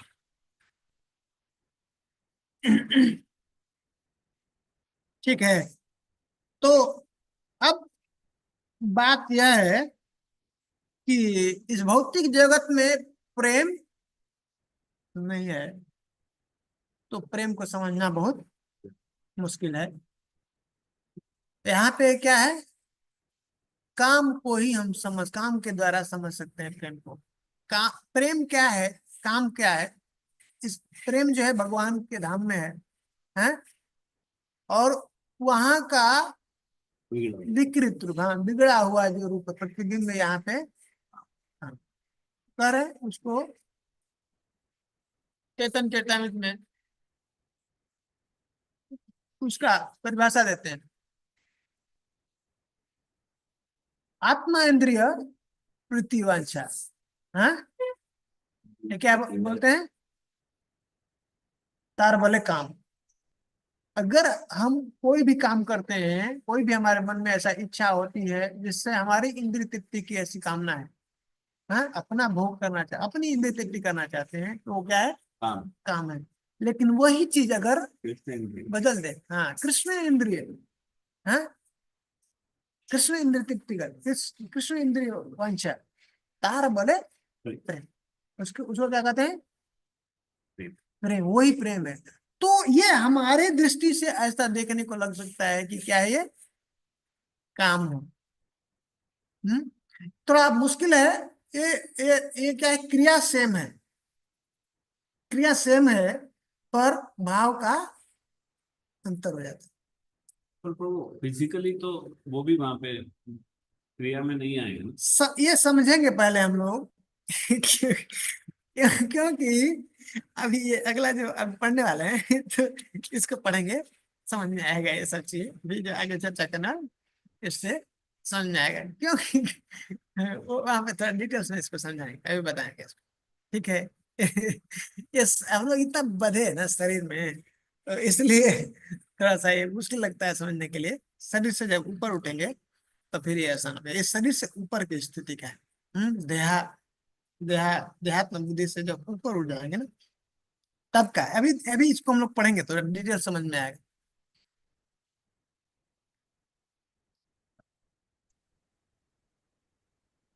तो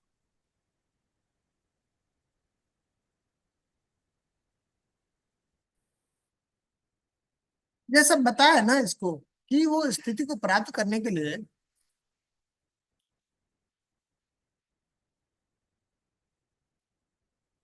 अभी संसार में हम लोग साधारणतः देखते हैं ना, पहले भी देखा ना इसको, ये यहाँ पे पहुंचने के लिए पहला ही बताया कि हमको जो विषय है उससे क्या होना है, अनासक्त होना है। समझ में आ रहा है, जो विषय वस्तु है संसार की उससे क्या करना। महाप्रभु क्या कहते हैं, पहला इतने भी जो भक्त नहीं है, हाँ, संसारिक व्यक्ति है, उनके साथ में क्या करना, उनका, हाँ, उनसे उनका संग नहीं करना। तो सोचिए कि ये अभी आगे बताएंगे, प्रभुपाद जी बहुत सुंदर उदाहरण दे रहे हैं, भागवतम से दे रहे हैं, महाप्रभु का दे रहे हैं, उदाहरण दे रहे हैं, ठीक है। हाँ, पढ़ लेते हैं इसको तो फिर उसके बाद डिस्कस करके क्लोज कर दें। इंद्रिय आकर्षण। भगवान की यह सेवा भगवान की सेवा की यह उत्कट इच्छा वृक्ष की दिव्य भूमि में प्रकट होती है, और वह भी विशेषकर गोपियों में। कृष्ण के लिए गोपियों का प्रेम इतना उच्च है कि कभी कभी हमें समझाने के लिए इसे काम वासना के रूप में बतलाया जाता है। क्योंकि हम प्रेम को नहीं समझ सकते हैं, इसलिए उसका नाम काम काम रख दिया। अदरवाइज क्या है, प्रेम। प्रेम मतलब उसमें लेस मात्र उनके इंद्रिय तृप्ति की कोई भी कामना नहीं, मात्र कृष्ण की प्रसन्नता के लिए वो जीते, ठीक है। चैतन्य चरित्रामृत के लेखक कविराज कृष्णदास ने काम वासना तथा सेवा भाव के अंतर को इस प्रकार प्रकट किया है। काम वासना का अर्थ है अपनी निजी इंद्रियों की तृप्ति करने की इच्छा, और दिव्य इच्छा का अर्थ है भगवान की इंद्रियों की सेवा करने की इच्छा। भौतिक जगत में प्रेमी द्वारा अपनी प्रेमिका की इंद्रियों को तृप्त करने की इच्छा जैसी कोई वस्तु नहीं है। वस्तुतः भौतिक जगत में प्रत्येक व्यक्ति अपनी ही इंद्रियों की तृप्ति चाहता है, किंतु गोपियां थी कि वे भगवान की इंद्रियों की तृप्ति करने के अतिरिक्त और कुछ भी नहीं चाहती थी। भौतिक जगत में इस तरह का कोई दृष्टांत नहीं मिलता। इसलिए विद्वजन कभी कभी कृष्ण के प्रति गोपियों के भावात्मक प्रेम को भौतिक जगत की काम वासना जैसा वर्णन करते हैं, किंतु इसके शाब्दिक अर्थ को ग्रहण नहीं करना चाहिए। यह तो दिव्य स्थिति को समझाने के प्रयास की एक विधि है। ठीक है ना, क्या वो स्थिति है उनका, अब हम उसको समझ नहीं सकते हैं, तो यहाँ पे एक उसका एक माध्यम उसको बना रहे हैं हम लोग को समझाने के लिए।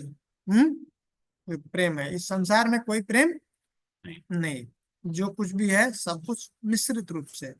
प्रेम मिश्रित है, उसमें हम हमारे अंदर थोड़ा थोड़ा उसके अंदर भोग की इच्छा है, हाँ, स्वार्थ है, सब कुछ के अंदर थोड़ा स्वार्थ है।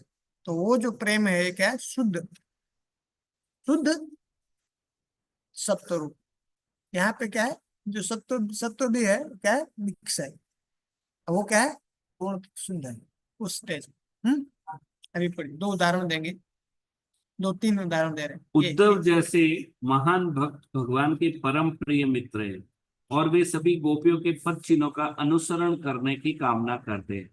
अतएव कृष्ण के प्रति गोपियों का प्रेम निश्चय ही भौतिक काम वासना नहीं है, अन्यथा उद्धव क्यों उनके चरण चिन्हों पर चलना चाहते।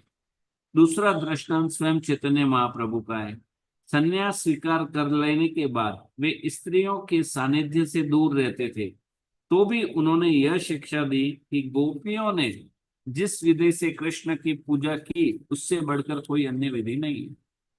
इस तरह श्री चैतन्य महाप्रभु तक ने काम वासना से प्रेरित गोपियों द्वारा कृष्ण की पूजा विधि की अत्यंत प्रशंसा की। इसका यही अर्थ हुआ कि यद्यपि कृष्ण के प्रति गोपियों का आकर्षण काममय प्रतीत होता है, किंतु यह रंच मात्र भी भौतिक नहीं है। दिव्य पद को प्राप्त हुए बिना कृष्ण एवं गोपियों के संबंध को समझ पाना अत्यंत कठिन है। चूंकि यह तरुण तथा तरुणियों के सामान्य व्यवहार सा प्रतीत होता है, इसलिए कभी कभी इसे भौतिक जगत का सामान्य काम व्यापार समझ लिया जाता है। दुर्भाग्यवश जो लोग कृष्ण तथा गोपियों के प्रेम व्यापार की दिव्य प्रकृति को नहीं समझ पाते, वे कृष्ण गोपी प्रेम व्यापार को सांसारिक व्यापार मान बैठते हैं। इसलिए कभी कभी वे आधुनिक शैली में उनके अत्यंत कामुक चित्र बनाते हैं। दूसरी ओर कुब्जा की काम वासना को विद्वजन प्राय काम वासना कहकर वर्णन करते हैं। कुब्जा कुबड़ी थी और कृष्ण के प्रेम में भाव विह्वल रहती थी, किंतु कृष्ण के लिए उसकी आकांक्षा प्राय संसारी थी। अतएव उसके प्रेम की तुलना गोपियों के प्रेम से नहीं की जा सकती। कृष्ण के प्रति उसकी रति काम प्राया अर्थात कृष्ण के प्रति गोपियों के प्रेम जैसी कही जाती है। ठीक है, तो अब यहाँ पे उदाहरण दे रहे हैं कि इस संसार में ऐसा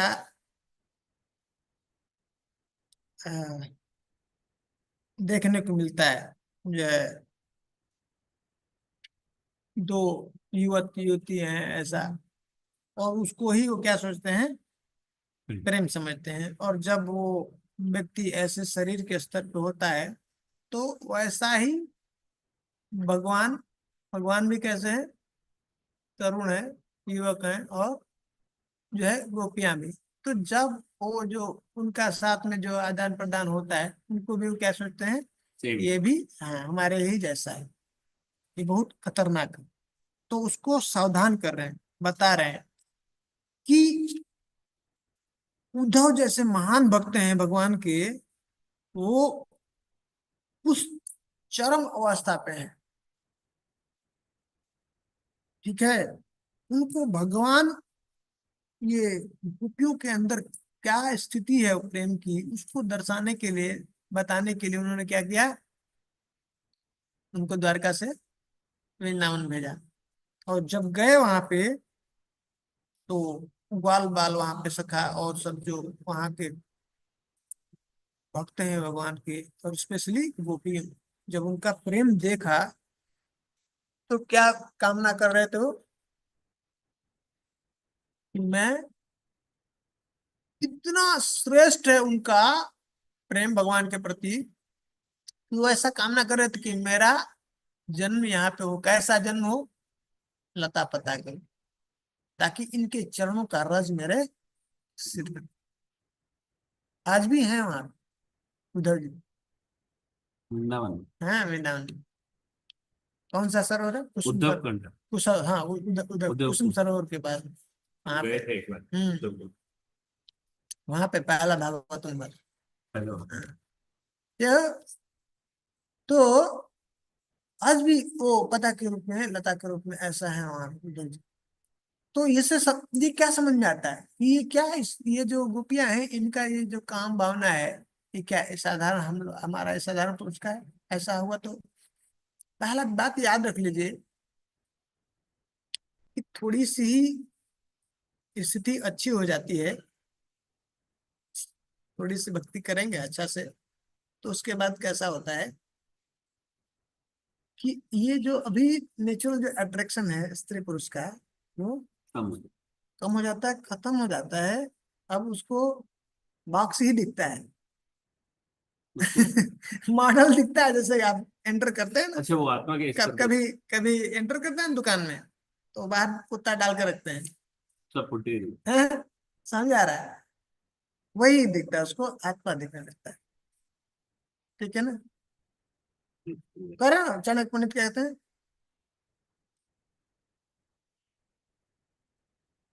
पर दारेशु मात्र, जो दूसरे की स्त्री है उसको कैसे दर्शन करते हैं? मात्र, माँ के साथ। और पर द्रव्येशु लोस्ट्रो, जो दूसरे का धन है, संपत्ति है, कैसा दिखता है? कूड़े में, जैसे कोई सामान कचरा है फेंका, तो उसको हम लोग जाके लेते हैं क्या, देखते हुए? हाँ, और करे कि आत्म, हाँ, ऐसा जितने भी सर्वभूतेषु आत्मवत, ऐसा उसके अंदर अब सब आत्मा ही सब दिख जाए, सब जगह। यो पश्यति सब पंडित, वैसा स्थिति जो ब्रह्म के स्तर पे हो जाता है, जो ब्राह्मण है, एक्चुअल ब्राह्मण है, उसको ऐसा लगता हाँ, ब्राह्मण की स्थिति पे पहुंच गया है, है इसका तो अब वो, हाँ, ब्राह्मणी गव हस्तिनी, हाँ, सुनी चैव स्वपाके च पंडिता संदर्शना, वैसा आप उसको दर्शन रहे इसी ब्रह्म के स्तर। तो ये जो ज्ञानी है ना, जो सही ज्ञानी है, उनको भी ये सबसे ऊपर है।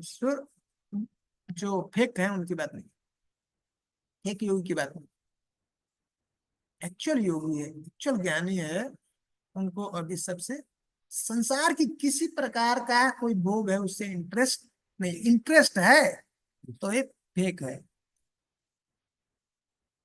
हम सब पे हो ही नहीं सकता है कि कोई तुच्छ चीज जो है उसको आकर्षित कर सकती है, जो उच्च उच्च रस जिसको मिल रहा है।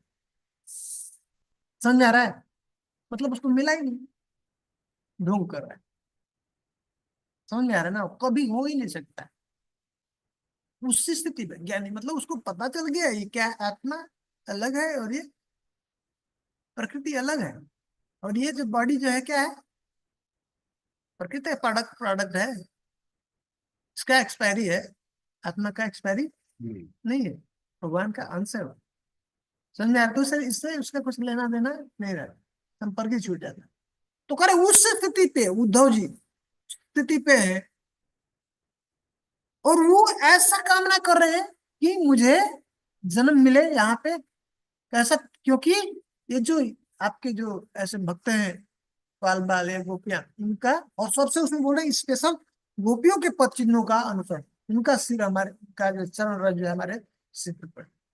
सोच सकते हैं क्या स्थिति है? तो बड़े साधारण नहीं है, मतलब ये बेसिक थोड़ा सा भजन में आगे बढ़ा, भक्ति में आगे बढ़ा, तो ये स्थिति पे आ जाता है, फिर उसको दिखने लगता है ये सब, ये दो चीज दिखने लगती है। बहुत गहरा है ना भगवान जो बोल रहा है ना, कि ये प्रकृति और है ना, जो आत्मा और भगवान, वो जिसको इसका ज्ञान हो गया, तो उसके बाद वो कुछ देखने के लिए, जानने के लिए है नहीं इस पृथ्वी पे। तो प्रकृति है, सब जगह पे प्रकृति है, और उसके साथ एक जीवात्मा है, जीवात्मा का दर्शन है। समझ में आ रहा है? तो और कह रहे हैं कि ऐसा महाप्रभु महाप्रभु के जीवन में भी मिलता है। महाप्रभु जी कौन है? स्वयं प्रभु। हाँ, स्वयं भगवान है। यहाँ पे सन्यासी का एक रोल कर रहे हैं, हाँ, एक ड्रामा कर दिखा रहे हैं कि सन्यासी को कैसा होना चाहिए। तो कह रहे हैं कि वो सन्यासी थे और कभी भी मतलब ऐसा पास से स्त्रियों का मतलब अलाउ नहीं करते थे मिलने के लिए, एक स्टैंडर्ड सेट करते ऐसा है, ठीक है। बल्कि एक बार एक छोटा गोपाल था अच्छा, उनके पास में आकर के जब करता था, हाँ, महाप्रभु के पास में ऐसा। तो वो उनके जो असिस्टेंट है, क्या नाम है, स्वरूप दामन, वो डांटे महाप्रभु, क्या कर रहे हैं लड़के के साथ में, वो कर रहे हैं, हाँ ऐसा घुल मिल रहे हैं ऐसा। बोले क्या हो गया? बोले आपको पता है ये किसका बेटा है? इसकी माँ विधवा है और सुंदर युवती है, सुंदर है, ब्राह्मणी है। लोग देखेंगे तो क्या समझेंगे? महाप्रभु उनकी बात को माने, आचरण ऐसा, इतना स्ट्रिक्ट ऐसा, ध्यान देना इसमें। तो वो बता रहे हैं कि महाप्रभु स्वयं भगवान है और जो है क्या है, सन्यासी के रूप में ये सिद्धांत स्थापित कर रहे हैं। वो जो इससे इतना उनके संपर्क में नहीं रहता है, कभी पास में नहीं, हाँ, वो प्रभुपाद कहते हैं कि ऐसा ये जो कलयुग में जो सन्यास का एक सबसे दिव्य सबसे सुंदर जो स्टैंडर्ड स्थापित किया है महाप्रभु। तो करें महाप्रभु क्या कहते हैं, गोपी भर्तृ पद कमल हो दास दास दास। उन गोपियों का वो जो जो भाव है उनका बड़ाई कर रहे हैं, वैसा उस भाव में हम लोग करें, हम लोग को सेवा करनी चाहिए। तो समझ में आ सकता है कि कैसे वो साधारण काम हो सकता है क्या है, या उतना ही नहीं, जितने भी यहाँ पे उच्च भक्त हैं, रामानुजाचार्य ऐसे आचार्य जितने हैं, सब सब इसकी जो है प्रशंसा किया। और एक बात और करें कि भागवतम में बता रहे हैं कि उतना ही नहीं, हम लोग पहले पहले पढ़े ना कि अगर जिसके मन में जो विचार चल रहा है, ऐसे व्यक्ति का अगर संग कर लिया जाए तो वो रोग हमके हमारे अंदर आ जाए, वो उसका विचार हमारे अंदर आएगा, हम उससे इन्फेक्टेड हो जाए हैं। तो भागवतम में कह रहे हैं कि इतना ही नहीं, ये जो ये गोपियों का ये जो लीला है, भगवान का जो लीला है, सिर्फ जो श्रवण करता है तो उसके अंदर से काम वासना खत्म हो जाती है। समझ में आ रहा है? तो अगर उनके वो जो जो गोपियों के अंदर ये काम वासना, भौतिक काम वासना होती तो क्या होता? ये काम हम ऐसा अगर पढ़ेंगे सुनेंगे, ऐसे व्यक्ति का संग करते हैं तो हमारे अंदर काम वासना बढ़ती है ना। पर उसमें एक ही बात है सतर्कता का कि प्रमाणिक प्रमाणिक व्यक्ति से इसका श्रवण करना है। परंपरा में कोई व्यक्ति उस स्तर पे है वैसा, और सही भाव से अगर श्रवण करते हैं तो ये हमारे अंदर का जो काम वासना है वो खत्म हो जाएगा। प्रभुपाद जी के बुक में इतनी शक्ति है ऐसे शुद्ध भक्त। तो ऐसे वहां से हम श्रवण करते हैं, सुनते हैं, धीरे धीरे धीरे धीरे हमारे अंदर से ये सब भोग वासना खत्म हो जाएगा, तभी भक्ति शुरू होगी, तब भक्ति स्टार्ट होगी। अब तक भोग वासना है तब तक भक्ति नहीं। भक्ति वही है जो हम कृष्ण के लिए करें। कि इस संसार में कोई भी ऐसा जो है ना देखने को नहीं मिलता है प्रेमी, जो सिर्फ मात्र जो जिससे प्रेम करता है उसकी प्रसन्नता के लिए कार्य करता है। और यहाँ पे इनका जो है प्रेम कैसा है, मात्र कृष्ण के प्रसन्नता के लिए। तो ऐसा 3 उदाहरण, ये पहला उद्धव जी का, दूसरा चैतन्य महाप्रभु का, और तीसरा भागवत का ये वचन है। भागवत में है कि जो भी भगवान की इस कथा को सुनता है, लीला को सुनता है, तो उसके अंदर से एक काम है शोक मोह भयापह, ये सब संसार की जितने भी चीजें हैं वो सब क्या होती है, सब खत्म हो जाती है। तो इस तरह से हम समझ सकते हैं कि ये संसार के जैसे साधारण काम वासना नहीं, क्या है, प्रेम है, कंप्लीट, पूरी तरह से शुद्ध प्रेम। ये हम जो है भौतिक स्थिति में जब व्यक्ति है उसको प्रेम को समझाने के लिए एक उदाहरण, एक नाम, उसको एक ऐसा एक माध्यम बना रहे हैं, काम वासना बना, जिससे हम उसको थोड़ा सा रिलेट कर सके। ठीक है, अब इसमें कह रहे हैं कि उपजा एक है, जो क्या है, उपजा का भी वैसा ही प्रेम है भगवान के प्रति, पर इसके अंदर कह रहे हैं कि थोड़ा इसके अंदर काम मिश्रण है, काम का मिश्रण है, इसलिए हम तुलना नहीं कर सकते। गोपियों का जो प्रेम है वैसा पूजा का प्रेम के अंदर, इसको कहते हैं कि प्राय, काम प्राय, मतलब ऑलमोस्ट प्रेम है, लेकिन वो गोपियों का जो प्रेम है वैसा उसके अंदर नहीं, थोड़ा मिश्रण। ठीक है, तो आज हम लोग ऐसा ही होगी, हाँ वैसा ही पर उसमें है वो, रखा है। हाँ वैसा तुलना नहीं। तो आज हम लोग 15वां अध्याय कंप्लीट किए। अगला ट्यूसडे को हम लोग ये 16वां अध्याय पढ़ेंगे, एक और जिसमें संबंध रूपा तक जो है रागात्मिका भक्ति है। उसके बाद रागानुगा के बारे में चर्चा करेंगे। हाँ ठीक है, हाँ बोलिए क्या। थोड़ी हाफ में अटेंडेंस 10 कैंटो नहीं पढ़ना है ऐसा बोला है ना, तो हम कैसे वो लीला को पढ़ना है? हाँ, आप लाइन के लिए वो जो है इसलिए करें ना, प्रभुपाद जी के द्वारा जो बुक है पढ़ सकते हैं उसको, और वो और भी डायरेक्ट नहीं पढ़ना है। कर सकते हैं, ऐसा कुछ नहीं है, शुद्धिकरण होगा। अगर धीरे धीरे इसको पढ़ते पढ़ते शुद्धिकरण होने लगेगा। पर अच्छा है कि बस से पढ़। पहला से लेके नवा तक जाएं, तो क्या होगा कि हम भगवान को समझ सकते हैं ठीक से, और हमारा शुद्धिकरण हो जाता है। वो उसका दावा है, अगर सही से पढ़ के नवे स्तर तक जाएंगे तो आप शरीर के प्लेटफॉर्म से ऊपर उठ जाते हैं।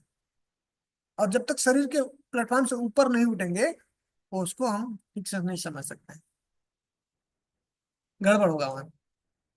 समझ में आ रहा है, उसके अंदर ऐसा पावर है। तो एक और है कि हम सब में काम कहीं ना कहीं तो है ही है। हम्म, हम सब में काम पूरा पूरा भरा है, वो पूरा कहना भरा है। कहना नहीं कहे, तो हम पूरा पूरा। जो भी है हम सब फेक है। हाँ फेक है, फेक है ना, तो कोई बात नहीं, लेकिन ये जो पावर है, जैसे लोहा है तो फेक ही है ना, लेकिन लोहा को अगर आग के संपर्क में कर दिए तो क्या होगा, धीरे धीरे धीरे धीरे तो उसके अंदर पूरा आग का क्वालिटी आएगा ना, शुद्ध हो जाएगा। अगर सोना के अंदर है, उसके अंदर गंदगी है, आग के अंदर लगाएगा तो क्या होगा, शुद्ध कर देगा, प्योर बना देगा कि नहीं सोना।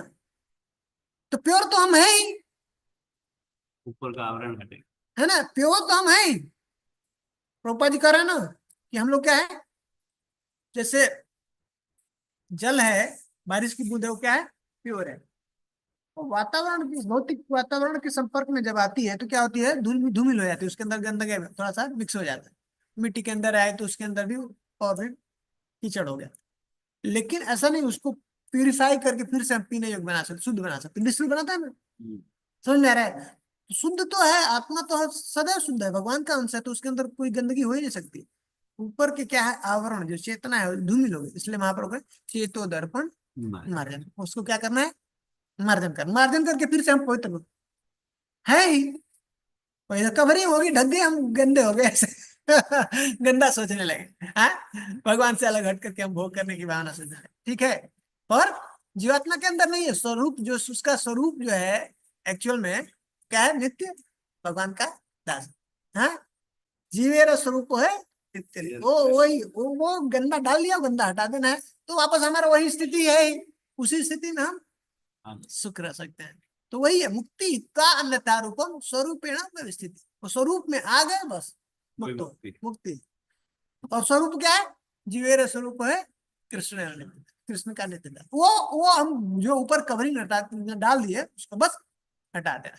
हाँ, ये जानबूझ के उल्टा से ऊपर से डाला है, इसका काम के अंदर इतना जो है वो हिम्मत नहीं है, इतना उसके अंदर बल नहीं है। समझ में आ गया, ये प्रोसेस के अंदर ये पावर है, ऐसे चला जाएगा।